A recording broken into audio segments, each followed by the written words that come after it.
Portugal behoort tot een van die Zuid-Europese landen die elk jaar weer grote aantrekkingskracht uitoefenen op ons, Nederlanders en andere Noord-Europese toeristen.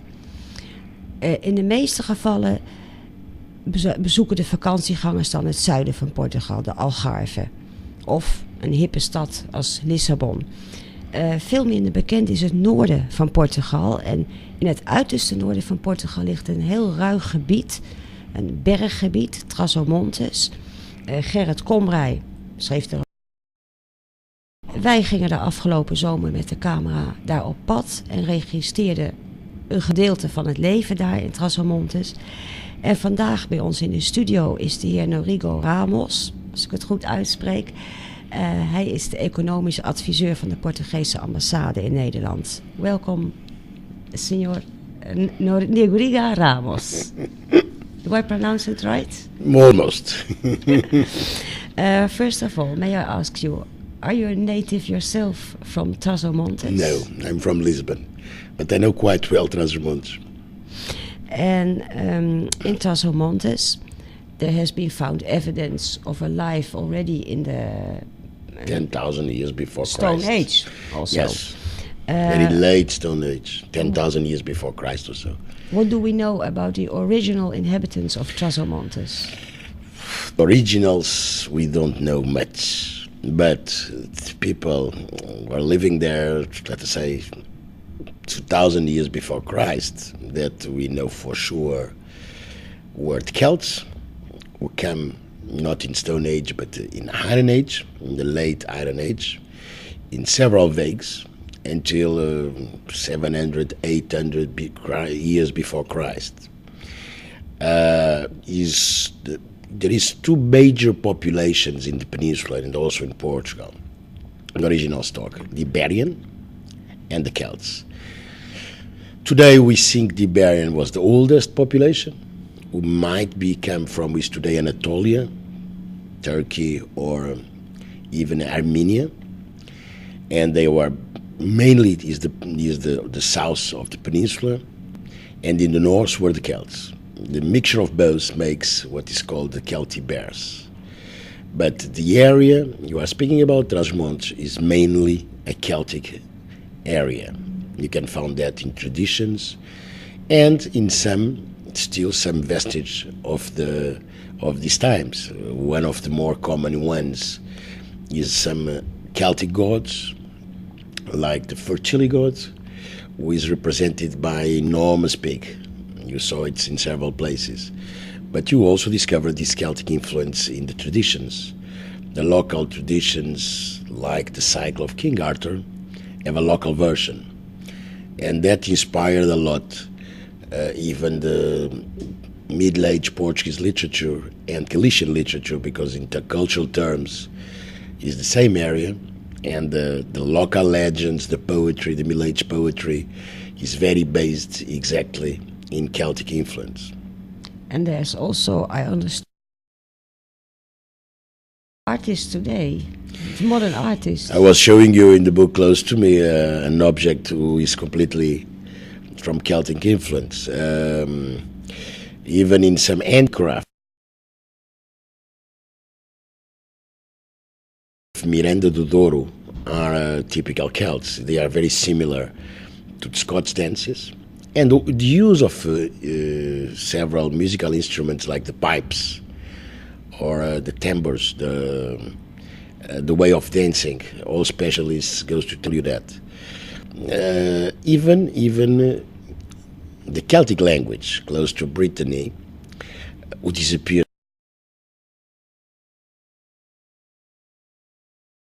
Who occupied the peninsula 200 years before Christ. Only disappeared in some villages in the Portuguese side of Galicia only 800 years after Christ. It's not such a old thing. But the sensibility,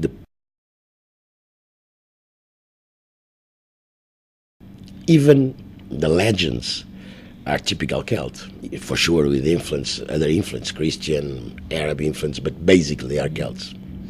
And the region is also called Terra Fria, and an old proverb reads, 9 meses d'inverno e 3 d'inferno.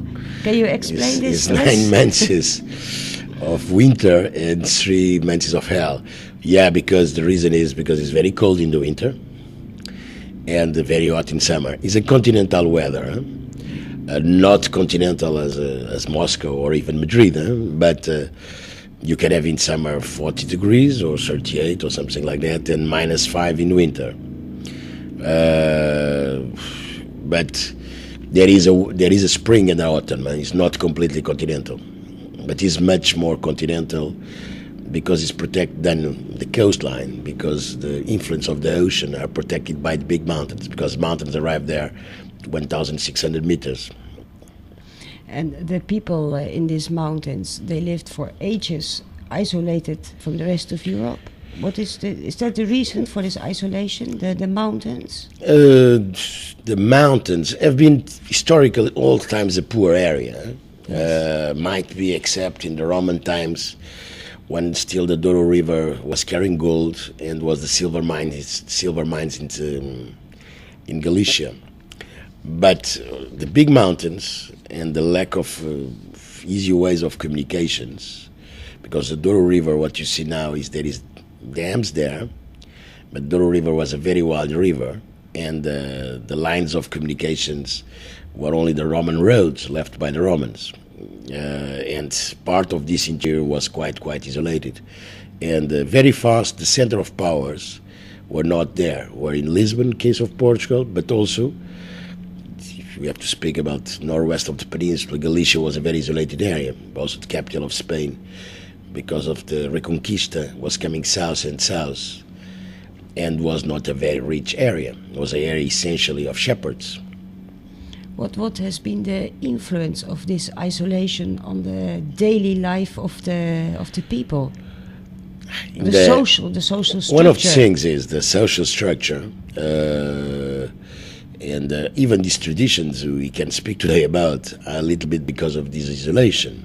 Mm-hmm. The exterior influences were much more reduced than in other areas. If you can still discover there what is very curious dance, like the winter dance, who appear in some of the village of that area, comes directly from the prehistoric times of the times of the Celts, is because rests of paganism stayed there in what we call the popular religion, and that have to be because it was a very, very rural area and quite isolated. Does the Catholic religion also play a part in these traditions? For sure. Part of these traditions were from pagan origin, have been reconverted, but it happens everywhere. Have been reconverted in Catholic or Christian traditions. One of the amusing cases I can't tell you, but it exists in other countries. Majority of the churches are built over places who have been pre-Christian temples. Or one of the more obvious cases is the small churches in top of hills. The top of hills were normally, and also some nice woods were normally places for the Celts, sacred places for the Celts. But you can even discover traditions like the Holy Lady of Fertility. This Holy Lady who appears pregnant. And you discovered there were, in time of the Romans, a fertility temple there. And if you go back of the Roman times, you discovered there was some Celtic or Celtibert temple there. Or Phoenician, even Phoenician. Like we have in Rome, the Mithras temples under the Christian basilica. Yeah, exactly. How is the relationship between man and nature in this area? Is it still a very close relationship? One thing, this area, we are speaking about two different realities. This area in the last 15, 20 years changed a lot also. You have two things. The towns grows a lot. And we have towns like Chaves or Bragança with around 50,000 inhabitants or more. And even if they have a old area, and sometimes very nice old area like Bragança or Chaves, I was mentioning, they have become more than towns.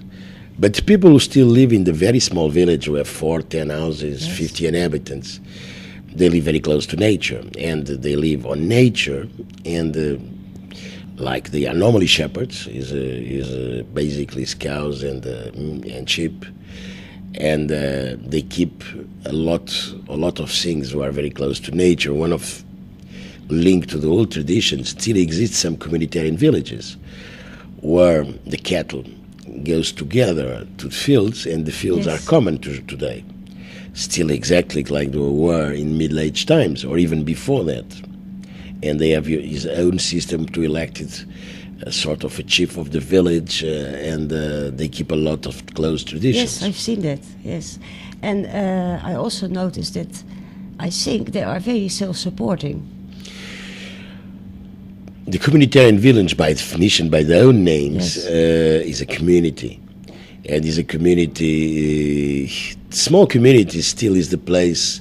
You have place for the old people, you have place for the fools. A lot of villages have their own fool, everybody takes care. It's a little bit bizarre, but they have a social role. Let us say it's the opposite of modern societies. We have the tendency and happily to segment the population in categories and put each one in a small different place, and don't accept nothing without of normality or less pleasant, like foolishness. Mm. And a lot of these villages are left by the young people. They emigrate. They start immigrating. It's a very old story, yes. But it's a very old story. Immigration in areas like that, we can come back to the 16th century. I can tell you a poetry about immigration in areas like that, because it was related to discovery. There's a nice poem saying the smell of the pepper makes the country empty. And that's late 16th century. It's not new, but it's in the 60s. In the 19th century was to Brazil, a little bit to the former Portuguese colonies until the 60s. And in the 60s, it was enormous immigration in direction to France, and a little bit Germany and Switzerland, basically. But that it was enormous immigration. It was exactly the moment France, but other European countries, lack of working force, and the difference in economic patterns and social patterns was so big. Some of this village left almost the young men. What we notice now is this movement looks a little bit finished. I'm not saying that all the villages are recuperating all the population, yeah. But the provinces as a whole, especially the towns, or even the very small towns, are not going back anymore. It's the fields, the very small village in the middle of the fields, who worries us more. But we have also to admit, in some cases, there is no economic conditions to give to the people the living standards everybody applies now. Even is a lot of changes. Essential in agriculture field, and I think there is a lot of future for that. Yes. Some quality natural products, and I'm speaking because you have been around there, Barroso. They have the cows of Barroso, which is a beautiful meat. It's exactly the opposite what is not anymore happily considered what is the ideal cow. They don't grow fast, they don't give a lot of milk, but they eat only grass. Yes. They are nice, they are beautiful, and the meat is delicious afterwards. And also the local pigs, these black and white pigs, the taste is fabulous. And these products have a value, the local cheese. And it's more and more a high value, because not only because of the disease of the mad cow, but the increasing of standards in life, especially in the south. As you know, Portuguese are very fond to eat and eat well, and they can, as all Latins, we like very much meat, and we like very much food and eating and going out. And taking time. Eating for us is a social mention, socially very, very important. And it can take 4 hours? You can. Yes. Yes, can. And I think they can produce in these areas these quality products. And this is beginning quite strongly. I also mentioned the case of Vitella de Barroso, what means the cow of the Barroso, which is enormous success. His lack of the cows like that. And the value of meat is the double of the common cow. But this applies also, speaking about chaves, the hams and the cheese and the fruits. Another thing who is increasing in the area and can be done in a civilized and not disturbing way is the growth of tourism. Tourism related to nature and culture, because these regions are also very interesting cultural terms. And nature is very, very nice. But if you attract a lot of tourists over there, isn't there the danger that the silence, the nature, the mountains will be destroyed, or the social life of the people in the villages will be disturbed? This is a problem. It's a real and a false problem. First thing, if you want to keep the young people there, we need to get them normal jobs, interesting jobs. One of the jobs who combines better with agriculture is, because we are speaking, in this case tourism would be 5, 6, 7 months a year, because it's from April to October you have a real reasonable, nice weather, and also clients. Even for the beaches like that is for 6, 7 months. It's very good. It combines very, very good with agriculture. And if you want to keep young people, you have to get them proper jobs or proper works, and even things to open them to the world. Cannot only put them in the seeing television and speaking with old people. And that could provide them a nice income. From other sides, the tourists who are interested in areas like this one are a minority. I don't say a very, very small minority, but the majority of the European population in the north, the rich Europeans of the north, or the rich Portuguese or Spanish, the big majority are not interested in places like that. They are interested much more in the sea or the big towns. What I'm speaking about tourism is not technically impossible, and is exactly my field. Exactly, is tourism. It's completely impossible could imagine to attract 50,000 Dutch to Trás-os-Montes.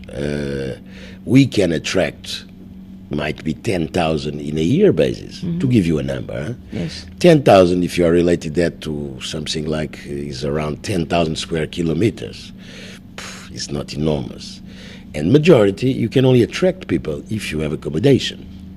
In areas like that, and that's a policy done by Portuguese government and local and regional authorities, we didn't have allowed big hotels. It will be not a good business anyway. But the majority of the accommodation in an area like that is very small hotels of 10, 15 rooms, or even rural houses with 4 or 5 rooms, and small campings. We don't allow big campings either. And accommodation in the locals. What means if you speak to me about a village with 10 houses, the maximum what can happen, and we have several projects like that, a little bit south than that area, close to the Spanish border also, but in the middle of the country, is in a village with 20 houses to reconvert 4 or 5 empty houses, what means maximum of 20 tourists or something like that. And that is completely compatible and possible for a local population of 50. And then you also don't have the problem that big hotels would ruin also the landscape. No. For once, it's not allowed. We are quite strict, and the areas you are speaking, majority are even qualified at protected area because they are in regional or national parks or special areas for protection. They would be not allowed. In another way, from one side, they will be not economic interesting for the owners. And another thing, all these villages are more or less classified in several categories. and would not be allowed some constructions out of the local style. And I don't see economic interest to build an hotel of 200 rooms in a place like that. They would be bankrupt very fast. But what I see, yes, excuse me, just to finish, is this village, if we have to keep them saying young people, reconvert some old houses to receive one type of tourism, and the Dutch are perfect for that, who likes exactly to discover this other side of old Europe with nature, local people, traditions, good time, in a not a frenetic way, what is our life today in these big towns like Amsterdam or Lisbon. The capital of the north is Porto, and we have also here A poster about Porto. Can you tell us something? And this poster is about Porto 2001. As you know, Rotterdam and Porto are both European capitals of culture. Yes. 2001 is the idea is in the back with the urban renewal of the town. As you know, Porto have enormous. We have been considered by the UNESCO as World Heritage. Yes. And the link of this old area with the modern port of this century, of the late 19th century, and all urban renewal, including the World Heritage area, is the main idea of Port 2001. It's not only a nice collection of music or theater. It's more than that. It's an enormous project for the town. We include things like a subway to avoid traffic in the center, but bridges, the recuperation of the seaside, the riverside, the recuperation of old areas, the pedestrian areas, but also have an enormous component, an enormous part about culture, like a new house of music, goes to be a building done by our famous architect class. And is a lot of events are going to be beginning of January until the end of the year, quite interesting. I just say an opera written by Camray, who lives in Trás-os-Montes, who is a Portuguese composer. A new piece of Gluck, never been performed anywhere. Enormous festival of theater in the streets. This new form of theater came from Middle Age, and a lot of foreigner companies and Portuguese companies go to represent and make happenings in a lot of places of the town. There goes to be something very nice, I think it's the 14th or 15th of July, because the theme is called the Bridges for the Future. There is one night which is called Bridge of Dreams, and goes to be enormous happening with 800 people and fireworks and funny machines. It goes to be enormous naval parade in the Douro River with all the bridges with special illumination and fireworks. I think it goes to be something fabulous. Out of that is some major art expositions, like one, because it's a partnership with Rotterdam and Port 2001, yes, coming from the museums of Rotterdam, called Landscape in Europe, from the Renaissance until today. A major exposition about modernism with Piet Mondrian and the Portuguese painter Amadeu Sousa Cardoso. There's a lot of contents quite interesting. I think it's a good moment to go to Oporto next year. My final question. How do you consider the position of the north of Portugal in the future within the Europe Union? The word north is big, eh? We are putting in the same word for us at least. Let's say Trás-os-Montes, really the north. Because the north is also the coastline. Yes, it's yes, an enormous industrial area. Yes. I think we have to follow exactly the direction of conversionism, to conserve there what is good and improve it there to modern standards. We have to have our national parks with the nature protected, but we have to create some conditions without destroying for the local population to live there. We have to do, like I was telling you, in small, nice village, we have 10 or 15 houses but it's 4 or 5 houses who are almost a ruin. but they come from the 15th century. We have to rebuild that with local handicraft. And to do that, these 4 or 5 houses to be rented to foreigners. Then that would apply to keep the local small restaurant or taverna and the small handicraft who can sell, and also to sell the local products. We have to go in this direction to keep life there. We cannot have only maximize our results. It's a value, and these traditions, and we are not only Europe area like that, are common values of all Europeans. Thank you very much. It was a pleasure. En u bedankt voor het kijken.